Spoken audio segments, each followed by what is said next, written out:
kami akan berdiri di garda terdepan, memberi teladan dalam memberantas korupsi, kolusi, dan nepotisme di pemerintahan yang kami pimpin.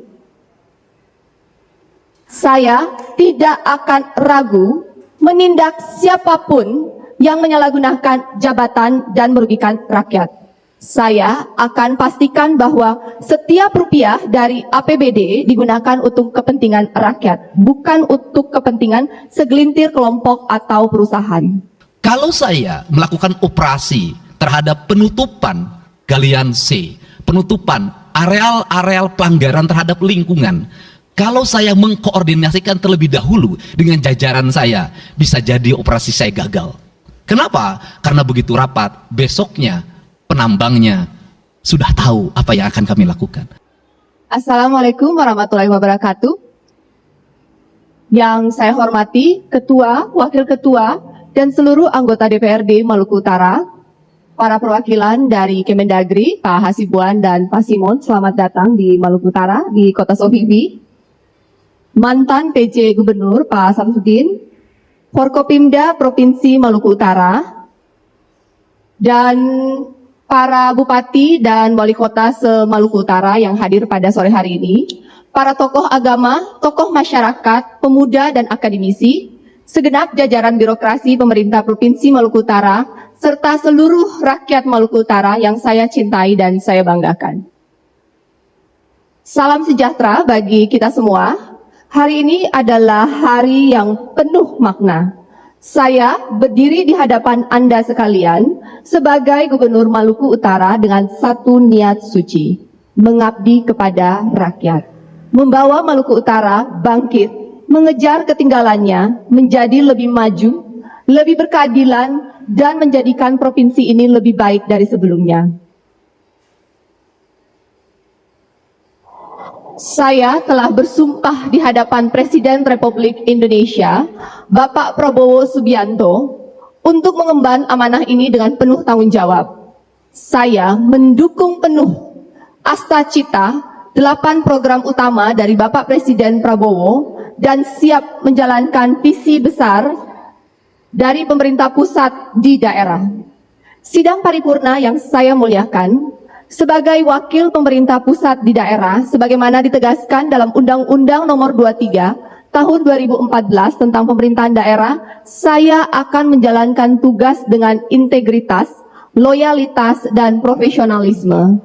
Saya berkewajiban untuk melaporkan, memonitor, dan mengevaluasi jalannya pemerintahan, khususnya dalam penyesuaian anggaran dan efisiensi belanja APBD tahun anggaran 2025 sesuai instruksi Presiden nomor 1 tahun 2025 dan surat edaran Mendagri nomor 900/833/SJ. Ini akan kita lakukan tanpa mengurangi kualitas pelayanan publik karena kesejahteraan rakyat adalah prioritas utama pemerintahan saya. Kepada pimpinan dan anggota DPRD yang saya hormati, saya dan Wakil Gubernur Sarbin Sehe, kami berkomitmen untuk menjadi mitra kerja yang harmonis dengan DPRD dalam membangun Maluku Utara yang lebih baik. Kita akan bekerja sama dalam mendorong akselerasi pembangunan, penguatan fiskal daerah, peningkatan pendapatan asli daerah, serta pengawasan kinerja pemerintah yang lebih transparan dan akuntabel. Dalam waktu dekat, kita akan menerbitkan banyak perda. RPJMD 2025 sampai dengan 2029 guna menyelaraskan regulasi dengan program prioritas nasional Presiden serta kebutuhan daerah sesuai program unggulan yang saya janjikan kepada rakyat. Para hadirin yang saya hormati, sebagai bagian dari upaya membangun bonding dan level playing field, saya akan menerapkan metode yang telah saya pelajari dari retret di Akmil Magelang minggu lalu. Setelah Lebaran, saya akan mengadakan mini retret untuk seluruh OPD agar kita memiliki visi, wawasan, semangat, dan komitmen yang sama dalam membangun Maluku Utara. Namun, mari kita pahami bersama bahwa Serly Sarbin hanya memiliki 5 tahun. Kami adalah seorang sprinter, pelari cepat, sedangkan birokrasi umumnya adalah pelari maraton. Maka saya mengajak Anda semua di ruangan ini untuk berlari kencang bersama dengan saya, terutama dalam melaksanakan program 100 hari pertama pemerintahan. Siap kata Rada? Jika kita semua sudah pandai berlari, maka Maluku Utara akan tinggal landas dan terbang tinggi di udara mengejar ketertinggalannya. Insya Allah semoga rencana baik ini dapat terwujud. Pimpinan dan anggota Dewan yang saya hormati, pemerintahan kami akan berdiri tegak di atas prinsip good governance, akuntabilitas, transparansi, taat asas, partisipasi, efisiensi, dan efektivitas. Tidak ada ruang bagi praktik-praktik lama yang menghambat kemajuan daerah ini. Kami juga berkomitmen untuk menerapkan sistem meritokrasi dalam birokrasi, sesuatu yang telah pudar sekian lama di Maluku Utara. Ada 5 pilar utama yang menjadi standar dalam pemerintahan kami. Yang pertama adalah kompetensi, kinerja, integritas, teamwork, dan loyalitas kepada kepentingan rakyat dan negara. Kami juga akan mengganti sistem mutasi kepegawaian berbasis shelter dan menggantinya dengan sistem merit pada akhir tahun ini. Tidak ada lagi politisasi jabatan, urus-mengurus, titip sana-sini. Mutasi jabatan bukan soal suka atau tidak suka, tapi soal kompetensi, soal kinerja, kemampuan, kerjasama, dan integritas. Hadirin yang saya hormati, kami berdua bukan tipe pemimpin yang ingin dipuja-puja, disenang-senangkan. Kami tidak butuh laporan yang membungkus realita dengan kata-kata indah. Yang kami inginkan adalah hasil yang konkret. Laporan bahwa mission accomplished. Kami adalah pemimpin yang mengutamakan hasil oriented, result oriented. Saya ingin laporan yang jelas, yang tegas, yang paling penting tuntas 100% tanpa cacat aturan dan tanpa masalah hukum.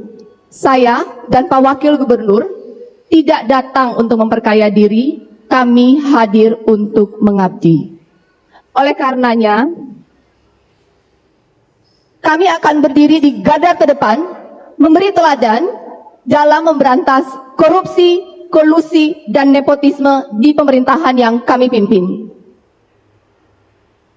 Saya tidak akan ragu menindak siapapun yang menyalahgunakan jabatan dan merugikan rakyat. Saya akan pastikan bahwa setiap rupiah dari APBD digunakan untuk kepentingan rakyat, bukan untuk kepentingan segelintir kelompok atau perusahaan.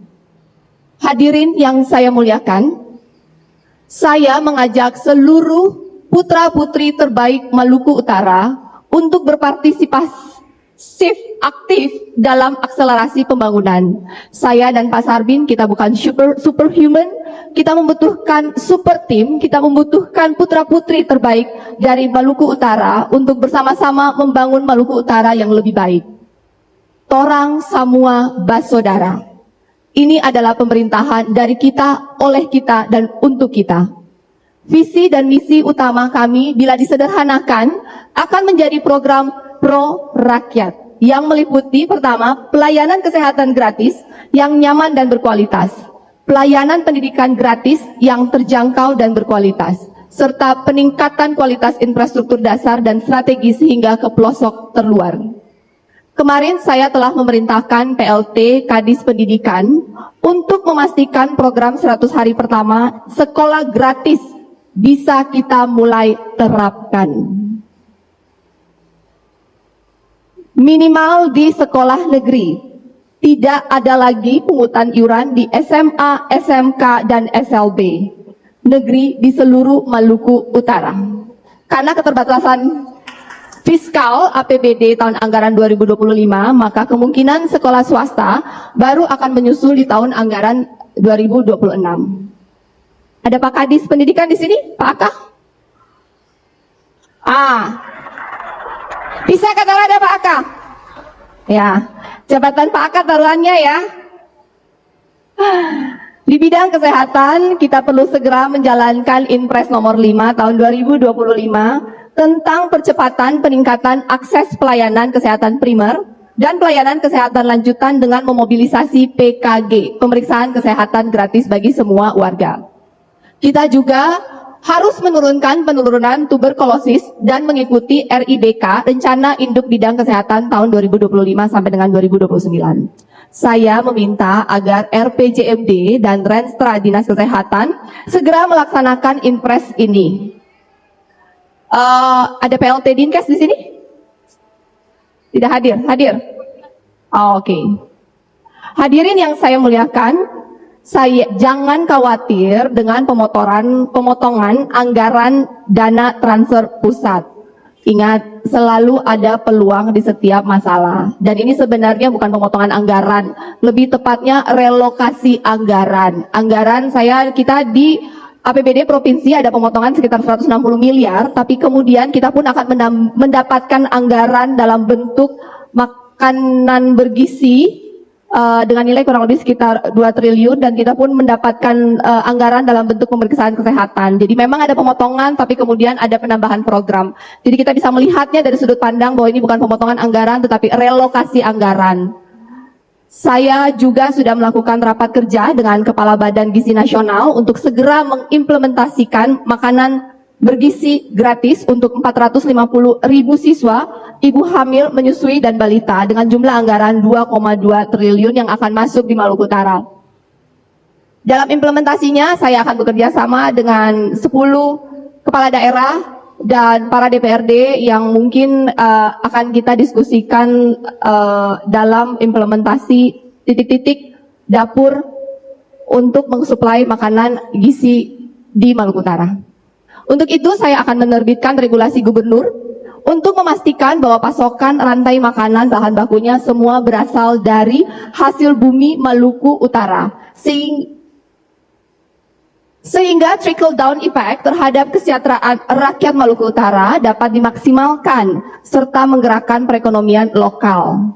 Silahkan catat, saya dan Pak Sarbin tidak akan membiarkan dana 2,2 triliun itu pergi ke Manado, Makassar, dan Surabaya. Mereka harus beli di sini. Setuju? Memang ada PR kita untuk menyiapkan swasembada pangan, tetapi bersama-sama jika kita bekerja sama, saya rasa itu bisa tercapai. Sidang paripurna yang saya muliakan, saya dan Pak Wagub mengucapkan terima kasih kepada rakyat Maluku Utara yang telah memberikan kepercayaan kepada kami. Ingatkan saya dan Pak Sarbin, jika kami melenceng, jangan sungkan. Kami memang masih harus banyak belajar untuk menjadi pemimpin yang baik bagi Anda semua. Saya telah bersumpah di hadapan Presiden Republik Indonesia bahwa saya akan menjalankan tugas ini dengan sepenuh hati.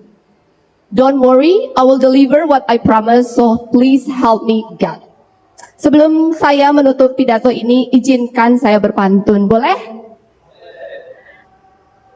Jalan-jalan ke Morotai, mampir ke Daruba untuk belanja. Habis dilantik jangan santai, sudah saatnya bekerja. Beli ikan di pasar Gotowasi, ditawar murah sama si Bob. Kalau ada yang mau coba korupsi, siap-siap saya nonjok.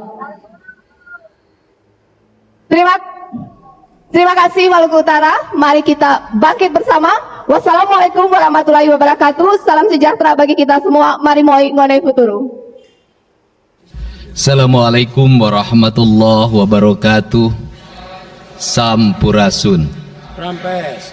Yang saya hormati Ketua DPRD Provinsi Jawa Barat yang mulia Bapak Buki Wibawa, para wakil ketua Bapak Iwan Suryawan, ini tokoh politisi yang begitu kalem saat ada interupsi.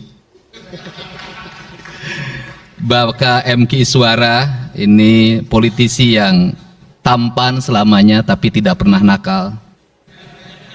Dan tokoh spektakuler kita yang sangat populer di antara politisi DPRD Provinsi Jawa Barat, Bapak Ono Surono. Saya sudah tahu Pak Ono kontrak-kontrak medianya sudah banyak nanti ke depan. Kemudian juga Bapak ini sebentar lagi akan berangkat haji, Bapak Kiai Haji Acep Jamaluddin. Terima kasih. Seluruh anggota DPRD Provinsi Jawa Barat, para ketua praksi, para ketua komisi, dan saya mengucapkan terima kasih atas berbagai otokritik yang dilakukan, baik secara langsung maupun lewat media, baik media massa maupun media elektronik. Dan itu menunjukkan bahwa di Provinsi Jawa Barat ada terjadi dinamika politik yang luar biasa. Semua orang memiliki concern pada hal yang menjadi tujuan kita, mewujudkan Jawa Barat istimewa dengan berbagai cara. Tugas DPR adalah bicara, itulah tugas DPR. Jadi kalau tidak bicara, mungkin DPRD dianggap tidak ada. Saya ucapkan terima kasih atas otokritiknya. Sekretaris Daerah Provinsi Jawa Barat, kemudian yang mewakili Pangdam 3 Siliwangi, yang mewakili Kapolda Jabar, yang mewakili Kejaksaan Tinggi Jawa Barat, dan untuk khusus untuk Kejaksaan Tinggi Jawa Barat, saya sampaikan ucapan terima kasih, rasa hormat yang tinggi kepada Kejaksaan Agung Republik Indonesia atas tindakannya melakukan penahanan dan mentersangkakan Direktur Utama PT Sritek dan salah satu mantan pejabat BJB yang sudah resign atas kasus dugaan penyimpangan kredit, yaitu menyampaikan kredit ke Bank Jabar, mudah-mudahan tidak salah, kalau salah dikoreksi, sekitar 600 miliar rupiah tanpa agunan yang memadai. Dan ini langkah taktis, dan pemerintah Provinsi Jawa Barat melalui RUPS-nya sudah melakukan koreksi dan perubahan secara total sehingga peristiwa ini tidak akan mempengaruhi kinerja BJB. Saya ucapkan terima kasih dan semoga peristiwa ini tidak terjadi lagi di masa yang akan datang. Kemudian yang hormati para staf ahli, para asisten, para kepala perangkat daerah Provinsi Jawa Barat. Yang pertama, forum ini adalah forum kebahagiaan. Ada yang berbahagia hari ini, yaitu seluruh warga Jawa Barat, di mana kita bisa menyelesaikan dua agenda, yaitu agenda pengesahan Raperda tentang investasi dan agenda tentang pengesahan hasil dari LKPJ. Seluruh rakyat Jawa Barat bergembira karena rencana kita dalam melaksanakan pembangunan akan berjalan dengan cepat. Tetapi barangkali para media sangat kecewa karena hari ini tidak kejutan-kejutan lagi, sehingga viewernya mungkin agak menurun hari ini. Tetapi kita harus berkorban demi kepentingan rakyat Jawa Barat. Kita kesampingkan viewer, kita kesampingkan komen, kita utamakan kepentingan rakyat Jawa Barat. Sebenarnya konsep pidatonya sudah ada, tetapi saya mencoba menyatukannya. Yang pertama adalah bahwa kita bicara tadi tentang berbagai rekomendasi, dan rekomendasi itu juga termasuk di dalamnya disahkannya Raperda tentang investasi yang sebentar lagi menjadi perda. Apa sih yang menjadi rekomendasi? Rekomendasi pertama adalah angka kemiskinan yang masih tinggi di Jawa Barat. Tetapi saya usul pada Pak Ketua, ke depan kalau LKPJ sebaiknya para bupati wali kota diundang di seluruh Jawa Barat. Karena Jawa Barat itu pertanggungjawabannya bukan di OPD Jawa Barat, tetapi seluruh kinerja pembangunan itu ada di Pemkab dan Pemkot serta ada di pemerintah desa. Jawa Barat tidak memiliki rakyat yang terkelola secara langsung karena seluruh pengelolaannya ada di pemerintah kabupaten kota dan pemerintahan desa. Dan saya mohon nanti dipaparkan kemiskinan yang paling tinggi dalam perspektif BPS, dalam perspektif LKPJ dan analisisnya itu di kabupaten mana, bila perlu sampai di desa mana. Kemudian angka investasi tertinggi di kabupaten mana, angka investasi terendah di kabupaten mana, infrastruktur yang berproblem di kabupaten di mana, sehingga semuanya terpetakan dengan baik, sehingga nanti kita bisa mengorkestrasi antara pembangunan Provinsi Jawa Barat, pembangunan kabupaten kota, dan pembangunan desa secara bersama-sama dan berkeadilan. Kemudian yang kedua, bahwa investasi ini menjadi aspek yang utama dalam kinerja pembangunan Provinsi Jawa Barat hari ini. Kenapa? Karena satu, angka kemiskinan kita masih tinggi. Kemudian angka kemiskinan yang tinggi di Indonesia sebenarnya juga dipengaruhi oleh jumlah penduduk yang tinggi. Sehingga persentase kecil menurut Jawa Barat, tetapi menurut nasional menjadi besar. Keberhasilan Indonesia sangat tergantung terhadap kinerja pemerintah Provinsi Jawa Barat, pemerintah kabupaten kota, dan pemerintahan desa. Yang kedua adalah pendidikan. Yang ketiga adalah infrastruktur. Yang keempat, kesehatan. Yang kelima, pengendalian penduduk. Yang keenam adalah pengendalian lingkungan. Kemudian yang ketujuh adalah belanja pemerintah yang masih besar. Belanja tidak langsungnya, yaitu belanja untuk kepentingan pegawai. Yang kedelapan adalah pengelolaan aset. Seluruh rangkaian yang menjadi rekomendasi ini adalah tugas kami untuk meneruskan rekomendasinya. Tetapi yakinlah bahwa apa yang kami lakukan selama ini, langkah-langkah yang seringkali kontroversi, langkah-langkah yang seringkali dianggap one man show, langkah-langkah yang seringkali dianggap terlalu sendiri dan terlalu konten, sesungguhnya adalah langkah-langkah menyelesaikan ini semua. Saya berikan contoh. Kalau saya melakukan operasi terhadap penutupan galian C, penutupan areal-areal pelanggaran terhadap lingkungan, kalau saya mengkoordinasikan terlebih dahulu dengan jajaran saya, bisa jadi operasi saya gagal. Kenapa? Karena begitu rapat, besoknya penambangnya sudah tahu apa yang akan kami lakukan.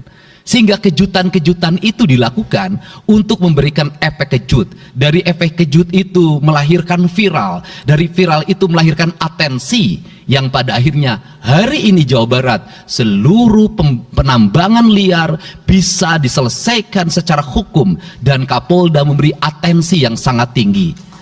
Hari ini Jaksa Agung memberikan perintah kepada Kejaksaan Tinggi untuk melakukan proses pidana bagi siapapun yang melakukan pelanggaran lingkungan dan memberikan kerugian bagi kepentingan masyarakat. Yang kedua, saya sampaikan juga mengenai bagaimana melakukan penanganan terhadap berbagai problem lingkungan yang terjadi, nilai tukar petani yang menurun, kemudian musibah bencana alam yang tidak berhenti. Perlu kami sampaikan bahwa Gubernur Jawa Barat sudah mengeluarkan peraturan gubernur yang melarang alih fungsi lahan, yaitu larangan alih fungsi hutan, larangan alih fungsi areal perkebunan, larangan alih fungsi sumber-sumber pengairan, larangan air fungsi daerah airan sungai, dan larangan alih fungsi pesawahan. Yang itu harus segera ditindaklanjuti oleh kabupaten kota dengan melakukan evaluasi tata ruang secara menyeluruh, karena inilah jalan yang terbaik apabila kita ingin melakukan perubahan lingkungan di Jawa Barat. Kemudian masih bicara kemiskinan hubungannya dengan pendidikan, saya sampaikan bahwa problem kita saat ini, saat pemerintah menggratiskan sekolah sampai SMA, swasta masih bayar, maka gratis itu tidak punya makna. Saya tadi di jalan itu bertemu dengan orangnya menangis di depan saya karena seragamnya tidak bisa terbayar. Saya katakan, harga seragam berapa? 1,5 juta. Saya balik, jajan anak ibu berapa? Sehari 20.000. Apa sih yang terjadi? Yang harus diperbaiki bukan hanya pemerintah, tapi juga masyarakat harus diperbaiki. Apa yang harus diperbaiki? Ke sekolahnya harus selalu gratis, tapi biaya konsumsi anaknya selalu diikuti. Apa artinya gratis kalau bekal ke sekolah 50.000 per hari? Negara mengeluarkan biaya, tapi orang tua mengeluarkan biaya. Maka kami sudah mengeluarkan surat edaran, yang surat edaran itu sesungguhnya sebagai upaya sistematik dan menyeluruh sampai tingkat pendidikan dasar, walaupun itu bukan kewenangan gubernur, tetapi dari sisi surat edaran gubernur bisa dijadikan landasan bagi para bupati dan wali kota membuat surat edaran yang sama. Apa sesungguhnya yang menjadi alam pikiran saya? Alam pikiran saya, kemiskinan terjadi bukan hanya pada persoalan menurunnya pendapatan, tetapi kemiskinan terjadi yang paling besar adalah karena meningkatnya biaya hidup.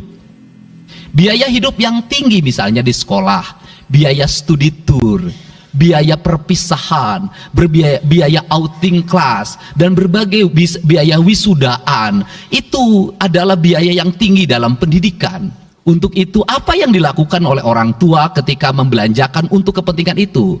Mereka pinjam bank emok, mereka pinjam bank keliling, mereka pinjam bank pinjol, mereka pinjam NBK, dan mereka pinjam bank Pancasila.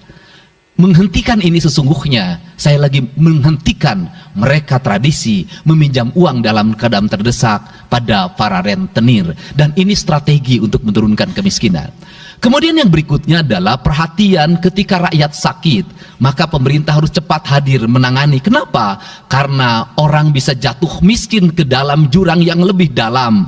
Manakala dia sakit tidak ada yang mengobati, BPJS-nya tidak mampu mengcover, biaya untuk ngontrak selama dirawat di Hasan Sadikin tidak punya, biaya untuk makan untuk keseharian tidak ada, sedangkan tulang punggungnya berhenti karena sakit. Ini juga menyebabkan kemiskinan. Kemudian yang berikutnya, kemiskinan terjadi karena rusaknya sumber daya alam, air yang hilang, sumber penghidupan yang hilang, sumber energi yang hilang, sumber protein yang hilang, sumber kalori yang hilang di lingkungan berupa kerusakan lingkungan. Itu akan melahirkan kemiskinan. Maka alam yang tertata sesungguhnya adalah bagian dari upaya untuk menjaga kemiskinan. Kemudian yang berikutnya adalah belanja infrastruktur yang harus meningkat, dan itu di belanja sekarang kita sudah melihat. Itu adalah bagian dari menyelesaikan problem kemiskinan. Konektivitas infrastruktur sangat penting dalam menumbuhkan ekonomi, tetapi di balik itu kebudayaan rakyat tidak boleh diberubah. Kenapa? Infrastruktur baik bisa jadi tanahnya dijual karena mahal, pada akhirnya menjadi miskin kembali. Infrastruktur harus seiring dan sejalan dengan kerangka berpikir publik yang mengerti akan hak atas tanah. Kemudian yang berikutnya adalah pengendalian penduduk. Booming penduduk di Jawa Barat relatif besar. Untuk itu harus dibuat berbagai upaya untuk menyelesaikan problem kependudukan. Saya berkali-kali bercerita bagaimana di Majalengka saya bertemu dengan sebuah keluarga yang tinggal di kontrakan, yang ayah dan ibunya tidur ketika jam 11 siang dan anak-anaknya berjualan di alun-alun. Jumlah anaknya 11, dan ketika saya berkunjung ke tempat kontrakannya sudah hamil lagi yang ke-12. Ini problem. Dan itu saya kemudian di Cirebon, saya berkunjung pada sebuah rumah yang listriknya baru dinyalakan lewat program Provinsi Jawa Barat. Rumahnya itu ternyata anaknya sudah 4, padahal dia baru saja menyelesaikan rumah dari pinjaman senilai 25 juta, dan itu pun belum selesai, dan rumahnya 1 kamar. Ketika keluar dari rumah itu, saya bertemu dengan seorang bapak yang meminta kepada saya untuk ber-KB. Anaknya sudah 7, dia tak mau lagi untuk anak yang ke-8. Saya katakan bahwa jumlah anak sangat identik dengan problem kemiskinan. Betul, kemiskinan tidak akan bisa diselesaikan dengan hanya mengatur kelahiran, tetapi setidaknya pengaturan kelahiran adalah bagian dari untuk menekan angka kemiskinan. Dan yang terakhir adalah dari seluruh rangkaian ini adalah belanja pemerintah harus menjadi stimulus bagi kepentingan masyarakat. Maka jumlah-jumlah proyek harus terus segera digulirkan, digelontorkan menjadi kegiatan publik, sehingga banyak orang yang kuli, banyak orang yang nyapu, banyak toko-toko yang buka, semen terjual, besi terbeli, dan kemudian regulasi ekonomi berjalan. Warung-warung bisa menjadi tempat para kuli siang hari makan siang. Dan ini adalah bagian dari strategi stimulus ekonomi yang digulirkan oleh pemerintah, itu memiliki sumbangsi terhadap 12% pertumbuhan. Dan yang terakhir adalah investasi. Investasi itu modalnya ada 3. Yang pertama adalah konektivitas infrastruktur, ketersediaan jaringan air bersih.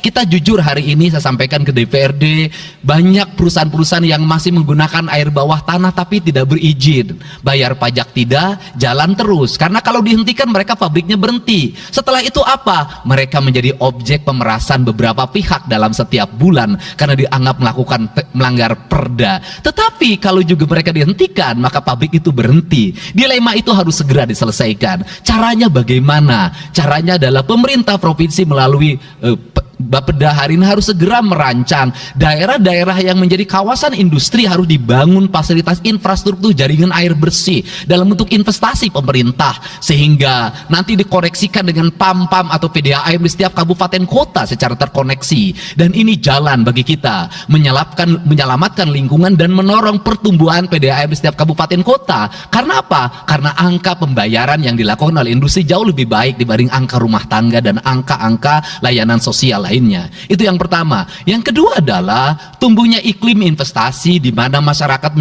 merasa nyaman, investor merasa nyaman ketika perizinannya cepat. Saya memberitahukan ya bahwa di Indramayu ada pabrik sepatu yang selama 2 tahun tidak mau buka hanya karena perizinan lingkungan hidupnya belum kelar. Saya ngambil langkah pasang badan, lakukan pembangunan karena itu menyerap 8.000 tenaga kerja. Kemudian di Cirebon juga seperti itu, banyak perizinan yang menggantung bertahun-tahun. Hari ini saya janjikan dalam 1 bulan ini seluruh perizinan di Jawa Barat tuntas dan selesai. Dan saya meminta kepala BPM TSP menjadi VR pemerintah Provinsi Jawa Barat untuk senantiasa tiap hari melihat data dan dokumen di setiap kabupaten kota, mana yang terlambat, mana yang mengalami hambatan. Kemudian yang berikutnya adalah kenyamanan dalam berusaha. Kenyamanan dalam berusaha adalah keterangan para investor dan lingkungan masyarakat terhadap berbagai aksi gangguan dari orang yang mengatasnamakan diri preman. Untuk itu hari ini kita cukup bersyukur di Jawa Barat, peristiwa ini sudah hampir tidak ada. Kapolda kalau dengar ada preman hari ini turun, termasuk ke Garut, dengar ada preman Kapolda turun. Ini semua stakeholder sudah bergerak dengan baik, layanan investasi sudah berjalan dengan baik. Tinggal satu lagi hambatan investasi adalah masyarakat menaikkan harga tanahnya luar biasa. Kasus BYD, kenapa mengalami hambatan sekitar 20 hektar masih belum terbebaskan? Karena rakyatnya hari ini meminta 3 juta rupiah per meter. Padahal di situ dulu 150.000, itu pun jarang yang beli. Ini problem kita. Apa peran gubernur? Saya sampaikan, peran gubernur bukan hanya mendorong bagaimana investasi berjalan melalui mekanisme administratif. Saya sampai turun untuk mijitin orang yang jual agar mau jual. Dan sudah ada beberapa yang berhasil saya rayu, saya dekati dengan harga itu pun tidak terlalu rendah, harganya 1,1 juta. Itu sudah paling murah. Ini yang terjadi di Jawa Barat hari ini. Tidak mudah mengelola sebuah wilayah yang begitu luas, tidak mudah mengelola sebuah daerah yang kabupaten kotanya sudah otonom. Diperlukan pendekatan-pendekatan seorang ayah pada anak-anaknya. Sehingga hari ini saya di Provinsi Jawa Barat, saya tidak memposisikan gubernur. Saya kadang memposisikan menjadi ketua RT, saya kadang memposisikan menjadi ketua RW, saya kadang memposisikan menjadi kepala desa. Kenapa? Karena warga ini perlu disentuh dengan pendekatan pendekatan emosional yang kebapaan, bukan pendekatan struktural. Untuk itu saya yakin bahwa forum ini adalah forum kebahagiaan bagi kita semua. Kita sudah bisa menyelesaikan 2 agenda besar. Semoga ini menjadi kado terindah bagi masyarakat Jawa Barat. Insya Allah kami akan menjalankan pemerintahan dengan baik. Apa yang kami susun, apa yang kami rancang, dan apa yang kami kerjakan adalah semuanya kami dedikasikan untuk kepentingan masyarakat Jawa Barat. Yang terakhir kami sampaikan juga bahwa kami kemarin sudah melapas 273 anak-anak yang mengikuti pendidikan di Dodik Rindam 3 Siliwangi. Hasilnya bisa dilihat secara terbuka di berbagai tayangan. Air mata tidak akan bisa membohongi kejujuran rakyat dan anak-anak itu. Dan saya sampaikan, hari ini ada 13 orang anak yang tinggal di rumah dinas gubernur. Pada saat yang lain orang tuanya datang menjemputnya, dia menangis. Tak ada satupun orang tuanya yang datang. Seorang menjadi anak yang terbuang. Dan akhirnya saya memutuskan mereka untuk sekolah di Bandung dan tinggal bersama gubernur Jawa Barat. Ini cara kita menyelesaikan. Saya ucapkan terima kasih pada semuanya. Semoga kebahagiaan menyertai kita semua. Dan saya yakin setelah kegiatan ini kita akan walk out secara bersama-sama. Wallahu muwaffiq ila aqwamit thoriq. Assalamualaikum warahmatullahi wabarakatuh.